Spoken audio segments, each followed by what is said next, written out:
Olá, seja bem-vindo, seja bem-vinda. Eu sou Mariana Xavier e esse é o programa OAB Nacional. A partir de agora, você é o nosso convidado. Então fique com a gente, já estamos no ar.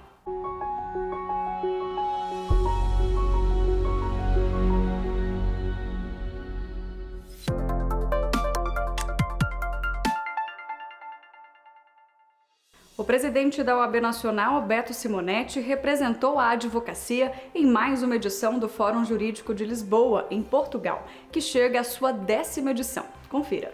O encontro reuniu grandes nomes do direito, da política e da economia do Brasil e Europa. Simonetti foi convidado para moderar o painel Estado de Direito, Persecução Penal e Direitos Fundamentais no Brasil, com a participação dos ministros do Superior Tribunal de Justiça, João Otávio de Noronha e Sebastião Reis, além dos professores Luiz Greco e Heloísa Estelita. Ainda durante o fórum, Beto Simonetti concedeu entrevista à imprensa nacional que acompanhava o evento. Ao portal Conjur, Simonetti tratou da retomada da advocacia, os avanços da profissão e a tecnologia como acesso e sistema de justiça. O que existe no Brasil, e que é um fato presenciado diariamente, é que há uma grande vontade da advocacia de fazer uma retomada. Passamos por anos que nos distanciou da sociedade, da cidadania, da prestação do jurisdicional, mas isso está sendo observado pela própria ordem, um grande levante da advocacia em fazer esse resgate. Não há um cidadão ou uma cidadã brasileira que vá atrás da prestação jurisdicional se não seja através da pena e da voz da advocacia brasileira. Então, há uma nova advocacia no Brasil, há uma ressignificação do advogado, da advogada brasileira, na prestação do seu munus, que é público, e é isso que nós queremos. Nós queremos o avanço, nós queremos a redignificação da advocacia e essa será certamente a nova advocacia brasileira.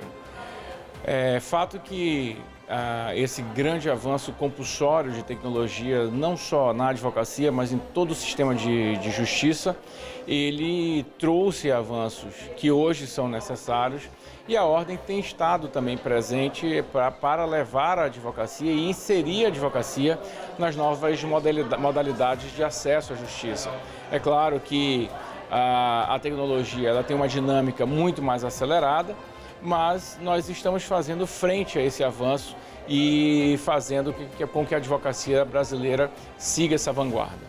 O presidente do Conselho Federal da OAB também falou com o portal Migalhas. Na ocasião, ele tratou da derrubada do veto sobre a busca e apreensão em escritórios de advocacia. Acompanhe.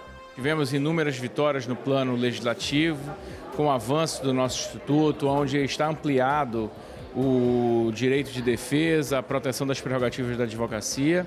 Temos muito a evoluir. Estamos tratando com o Congresso Brasileiro a derrubada de alguns vetos que fazem sentido para aquilo que nós pretendemos ver na ampliação dessa reforma do nosso Estatuto. Isso é uma questão primordial para a advocacia, isso protege os advogados, isso traz uma sensação de segurança muito maior no momento dessas buscas e apreensões que nós vimos recentemente no Brasil, muitos escritórios inviabilizados muitas vezes por conta da busca, quando a busca deveria se limitar a um ator envolvido em determinada operação, inviabilizaram os escritórios de advocacia, tendo arrecadado todos os computadores, todas as pastas e arquivos de determinado escritório e assim inviabilizando a advocacia no país. Portanto, essa limitação que queremos trazer a partir da derrubada do veto,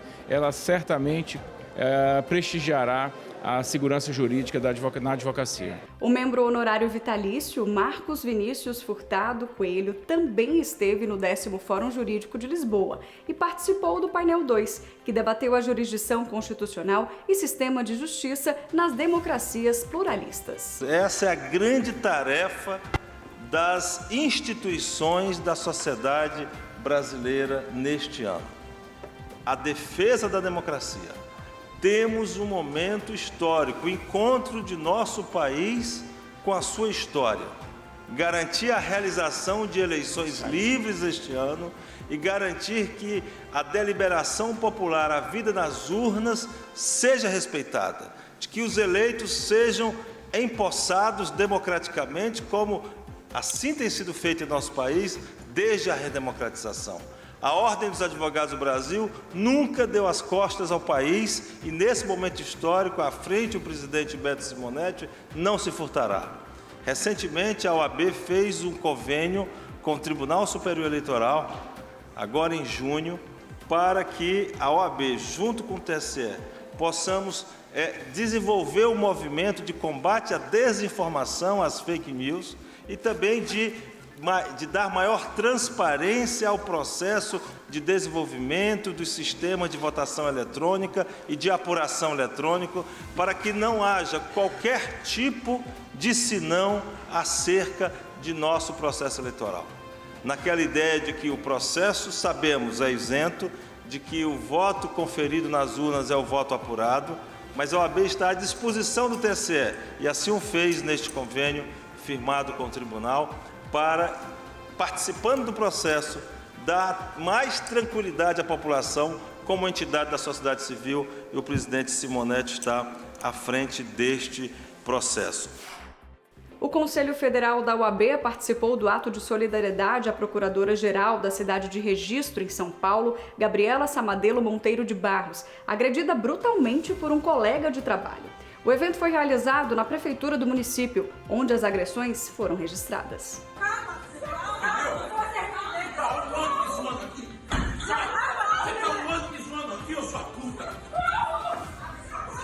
A nossa presença lá em Registro mostrou a força do sistema e que nós não aceitaremos mais nenhum tipo de assédio praticado na advocacia. É muito importante a gente deixar claro que a OAB São Paulo agiu de ofício, o TED já iniciou o processo administrativo disciplinar, abriu prazo para que o advogado pudesse se manifestar quanto à infração, a suposta infração ética praticada contra a Gabriela. Esse processo certamente vai seguir em sigilo, porque isso é norma do Tribunal de Ética e disciplina, e nós temos certeza que a justiça vai ser feita, porque a Gabriela ela não está sozinha. Existem 1.300.000 advogados e advogadas junto com ela, clamando para que o assédio sexual e moral não aconteça mais dentro das nossas instituições, e nós temos que ser os primeiros a darmos uma punição e uma resposta exemplar contra essa prática tão nefasta dentro da advocacia e da sociedade.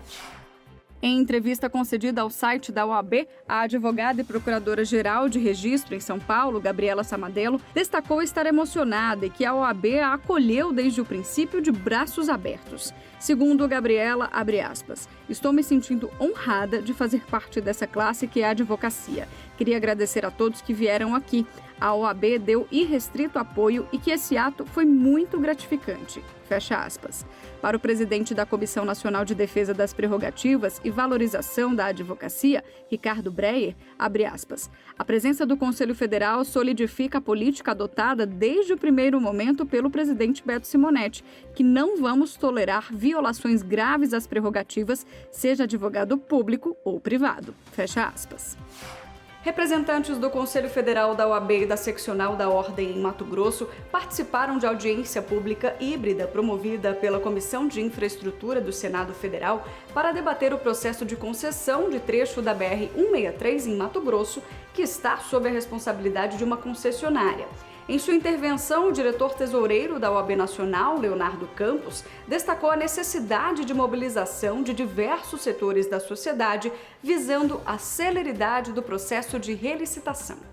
Foram inúmeras reuniões, umas centenas de documentos analisados, para que hoje possamos aí ter um fio de esperança na virada efetivamente de página da questão da BR-163, que já ceifou vidas de milhares, quase milhares de brasileiros numa triste realidade enfrentada principalmente no estado de Mato Grosso. Preciso, senador Carlos Fávaro, em nome do presidente Beto Simonetti do Conselho Federal, da presidente Gisela Cardoso e do presidente da comissão da BR-163 do OAB Mato Grosso, Abel de Guarese, agradecer mais uma vez esse convite para participar dessa, repito, importante e essencial audiência pública, dessa que que é um assunto vital e que gera impactos, infelizmente, nesse momento negativo, na vida não só dos mato-grossenses, mas de todos os brasileiros que se utilizam dessa rodovia federal para transporte, para escoamento de produção, para o transporte interestadual rodoviário, enfim. Desnecessário dizer a veia de circulação sanguínea, fazendo uma comparação, que é a BR-63, para toda uma população de uma região do país. E é importante trazer alguns dados aqui para que nós possamos chegar neste momento atual. A licitação da concessão da BR-163, através do PAC 3, se deu em 2013. E lá previu que seriam realizadas obras em 5 anos. Constatou-se, 2013, constatou-se a paralisação total das obras de infraestrutura em 2016. Pouco ou quase nada de fiscalização nós tivemos entre 2016 e 2019. Isso combinou com uma grande cobrança de todas as cidades que envolvem a rota da BR, o trecho da BR-163, principalmente aqui Diamantino, Nova Mutum, Lucas, Sinop, Sorriso, passando ali por Líder, Peixoto, já um pouco deslocada da rota da BR-163, mas chegando efetivamente até Peixoto de Azevedo. Em seu nome, leve os nossos agradecimentos de toda a bancada federal e de todo o Mato Grosso por todo o esforço, trabalho que a Ordem dos Advogados do Brasil fez com relação a essa problemática da BR-163. Reconhecemos aqui o avanço que houve desde o momento que a Ordem entrou, na verdade, neste processo e que realizou, a partir de 2020, grandes esforços nessa discussão, em especial naquela emblemática audiência pública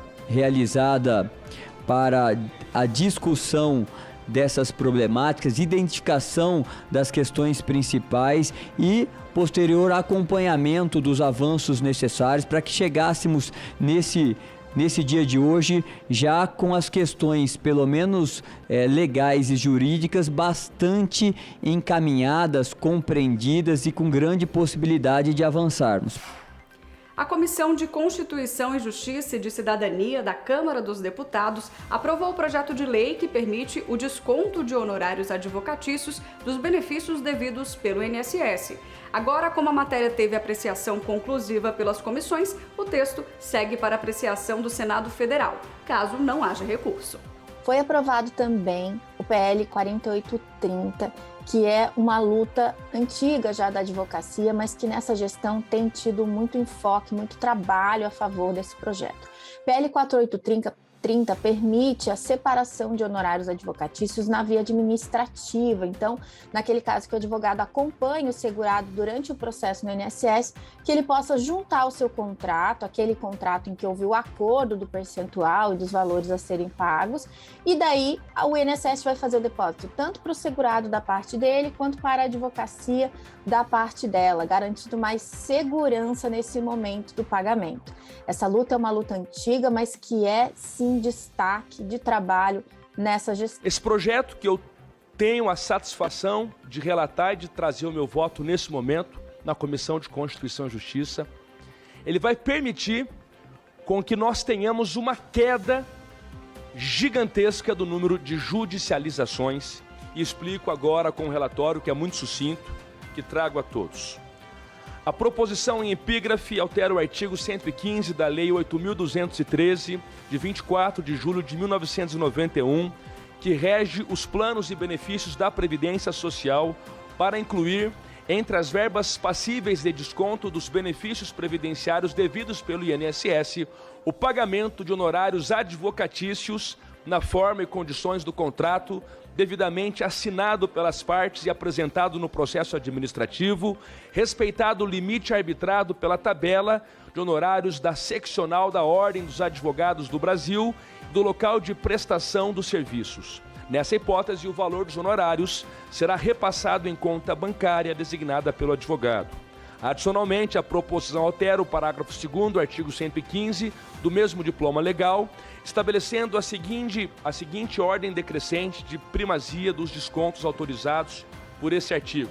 Primeiro, o pagamento administrativo ou judicial do benefício previdenciário ou assistencial indevido, ou além do devido, a seguir o pagamento de honorários advocatícios, novo inciso 7, e finalmente o pagamento de empréstimos, financiamentos, cartões de crédito e operações de arrendamento mercantil, e inciso 6. Justificando sua iniciativa, o autor registra o crescimento da importância da participação dos advogados no âmbito de processos administrativos previdenciários, bem como aponta as dificuldades impostas a quem não tem acesso à informação disponibilizada pela virtualização do atendimento pelo INSS. Nesse contexto, o advogado é o profissional mais habilitado para prestar o auxílio ao segurado com segurança e expertise. O presente projeto, no entender do nobre autor, traduz uma necessária atualização legislativa de regência, assegurando, ao mesmo tempo, a livre atuação dos advogados e a proteção do segurado. Em votação, os senhores deputadas e as senhoras deputadas que o aprovam permaneçam como se encontram. Aprovado o parecer. A OAB Nacional cumprimentou oficialmente os ministros Alexandre de Moraes e Ricardo Lewandowski pela eleição de ambos como presidente e vice-presidente do Tribunal Superior Eleitoral. No texto, a OAB Nacional ressalta a confiança irrestrita nos dois ministros para a condução das eleições nacionais em outubro deste ano. O assunto, inclusive, foi destaque no site da OAB. Confira. O presidente da OAB Nacional, Beto Simonetti, expressou o apoio irrestrito do Conselho Federal da OAB na missão da garantia da integridade das eleições, do combate à desinformação e do fortalecimento da democracia, assim como para a promoção do diálogo institucional de mais alto nível, destacou um trecho da matéria publicada no site da Ordem. Em outro trecho, a notícia destaca que, em abril, a OAB Nacional e o TSE firmaram um termo de cooperação para a definição de ações, medidas e projetos para o enfrentamento da desinformação no processo eleitoral e para o fortalecimento da confiança nas instituições eleitorais. Ao assinar o termo de cooperação com a OAB, o tribunal reconheceu a centralidade da Ordem dos Advogados do Brasil para a preservação do Estado Democrático de Direito e reforçou a importância da união de esforços entre Justiça Eleitoral e entidades preocupadas com a garantia de divulgação de informações checadas e transparentes que combatam a disseminação de notícias falsas e de discursos de ódio. O OAB Nacional faz uma pausa agora e, na sequência, voltamos com mais notícias. Não saia daí.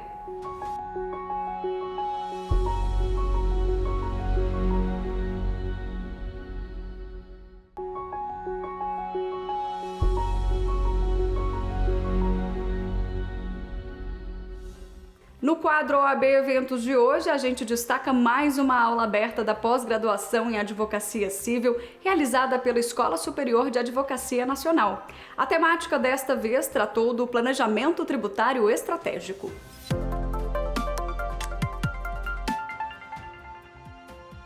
Às vezes me perguntam, como cidadão, eu estou feliz que até a Constituição de 88 a carga tributária é de 20% e agora a carga tributária está quase 36% do PIB?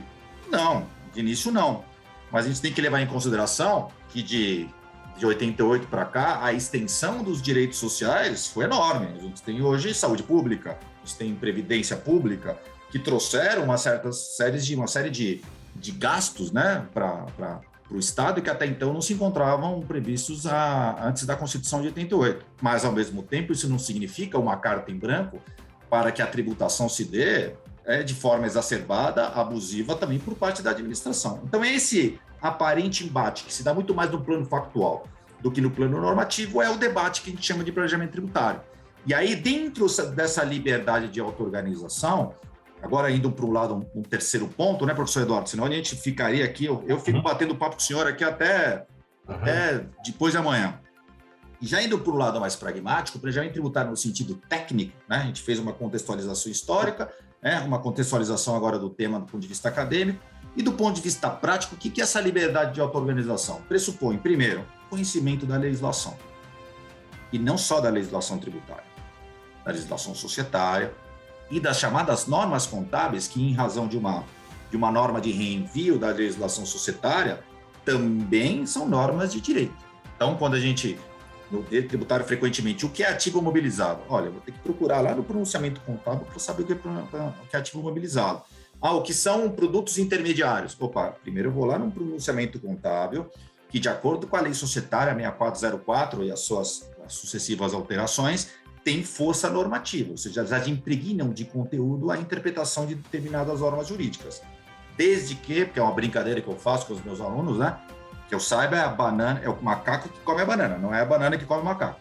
Desde que também que esses pronunciamentos contábeis, né, essas regras contábeis, encontrem fundamento jurídico, porque o direito pode buscar, olha, para fins jurídicos, depois ativo mobilizado será exclusivamente nesse sentido. Opa, ele limita o alcance da chamada norma contábil. Então, a gente precisa conhecer a legislação tributária, a legislação societária, normas contábeis e, principalmente, uma coisa que não se aprende na graduação, né, professor? Que é uma estratégia econômica, né? Conhecer cada um dos segmentos. A OAB Nacional debateu ainda no YouTube a temática voltada à violência em face da mulher no ambiente de trabalho. O encontro integra o ciclo de eventos organizados pela Comissão Nacional de Educação Jurídica para promover o diálogo da OAB com professores, alunos e instituições de ensino superior. Acompanhe. Essas mulheres incríveis vão nos ajudar a debater sobre esse assunto numa semana em que ainda estamos consternados com os últimos acontecimentos que tipificam violência de gênero nesse país. Para citar o mínimo, a agressão sofrida pela procuradora municipal, a revelação da doação feita pela atriz, numa violência cometida dentro do ambiente hospitalar e a negativa da possibilidade de aborto numa situação de estupro de vulnerável. Então, são 3 situações que nos deixam estarrecidas e mostram ainda o quanto as mulheres são assediadas no cotidiano, quando todas as ações dela precisam de crivo ou de aprovação de outras pessoas. Ela é julgada pela aparência, ela é julgada pela roupa que veste, ela é julgada pelo que faz ou pelo que deixa de fazer, não há como estar certo. E quando uma mulher assume uma posição de poder, isso, de alguma forma, isso incomoda muito. É preciso falar sobre isso. É preciso falar que existe este incômodo. O Instituto Patrícia Galvão, em parceria com o Instituto Locomotive e a Loves Foundation, realizou um estudo a respeito de percepção sobre violência e assédio contra mulheres no trabalho. Estudo esse que revelou que 76% das trabalhadoras entrevistadas sofreram violência e assédio no trabalho. Dos tipos de assédio, ouviram xingamentos e gritos 40% das mulheres, receberam convites inadequados ou receberam insinuações constrangedoras 39%. Não tiveram opiniões e pontos de vista levados em consideração 37%.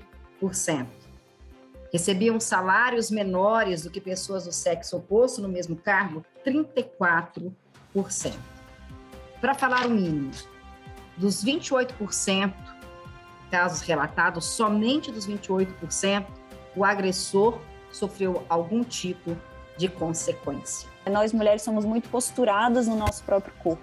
Então as violências que a gente sofre, os assédios, os abusos ficam muito marcados. E quando a gente vê outras mulheres passando por violências, a gente imediatamente se identifica. Ainda que não sejam exatamente as mesmas violências, sejam condições distintas e outras questões nos separem, esse tipo de memória posturada no nosso próprio corpo segue muito presente, né? Então é muito dolorido para nós. E eu gostaria de começar com esse ponto da descredibilidade da doutora Gabriela, né? Que ela passou por isso, que é algo também que a gente consegue muito se identificar. Quando a gente discute assédio, eu costumo falar, né, no direito a gente sempre discute a questão da verdade, os fatos, o que aconteceu, tenta estabelecer quais foram os ocorridos. Quando a gente fala de assédio, de violência contra mulheres, violência de gênero de maneira geral, muitas vezes a questão não é sobre os fatos. Muitas vezes a gente tem acordo total sobre os fatos, a gente tem vídeo das agressões, a gente tem provas contundentes do que se passou. Mas o que a gente precisa batalhar na luta de compreensões, né, da disputa de compreensões, é sobre a gravidade desses fatos. Muitas vezes a gente não está nem discutindo se aconteceu ou não, a gente está discutindo a gravidade daquilo. Outro evento realizado no YouTube, mas da seccional da OAB no Paraná, tratou dos trabalhos análogos à escravidão no estado paranaense. O debate aconteceu ao vivo e foi aberto ao público. Confira. Os dados não são alarmantes, os dados eles são indignos, eles são desrespeitosos, eles são dignos de, vou usar uma palavra que eu nem deveria usar, mas de descrença realmente no ser humano, né? Nós estamos voltando ou ainda permanecendo na vantagem do homem pelo homem, né? É engraçado porque a Declaração Universal de Direitos Humanos, salvo engano, foi pleiteada em dezembro de 1948, né?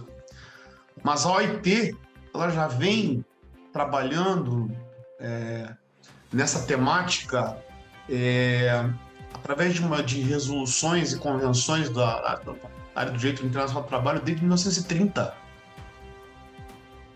É um absurdo que a gente ainda tenha situações dessa no mundo, no Brasil, e por mais que muitas pessoas entendam que não, por mais que muitas pessoas entendam que, aspas, é mimimi de muitos como nós,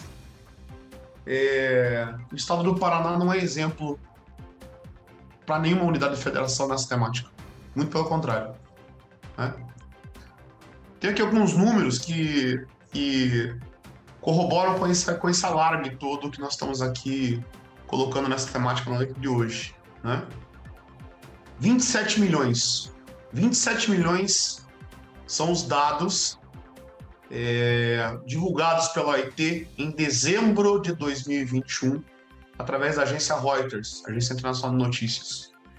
São 27 milhões de pessoas no mundo que estão hoje, neste momento, trabalhando em condições análogas à escravidão no mundo. Quando a OIT fala em trabalho decente, quando a gente tem documentos internacionais, Carta da ONU, Pacto Internacional dos Direitos Civis e Políticos, Declaração Universal dos Direitos Humanos e um organismo internacional exclusivamente para cuidar dessas questões do trabalho, que é hoje a OIT, a Organização Internacional do Trabalho, a gente tem que partir dessa premissa de que o direito ao trabalho decente, conceito que a OIT traz, além de ser um direito humano desse trabalhador que necessita de condições dignas de trabalho, ele é um ferramental para a implementação de todos os outros direitos humanos.